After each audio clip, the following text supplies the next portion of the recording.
about Islam, and you reading and researching Islam that made you go, this isn't the religion for me? It was so obviously there's in terms of like things that you can extrapolate from it, like I said, terrorism, child marriage, and then this constant um like beratement of the infidel.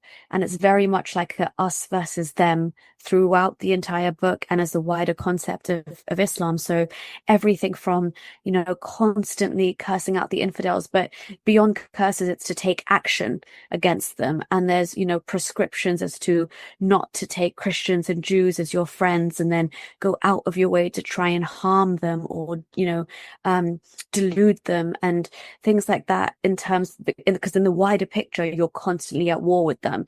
Their lands are not lands where Islam thrives. So they're in a state of Dar al-Harb, which is the house of war. And you need to bring them into the state of Islam, which is, according to Islam, the natural state of every human being. It's our natural disposition.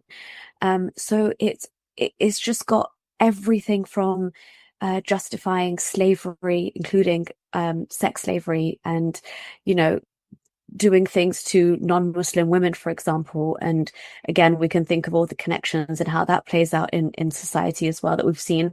Um, but yeah, it's very much like it's a manual for terror. It had extremely misogynistic elements to it and actual cause for sexual violence.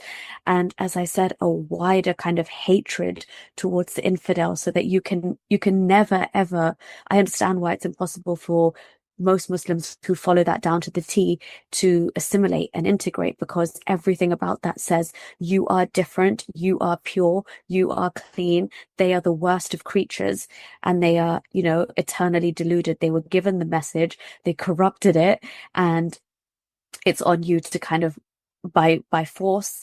As you know, there's the whole way that Islam was spread by the sword, but the whole idea is to convert them or subdue them, and essentially in a perfect Islamic state have them pay jizya just to exist underneath your subjugation.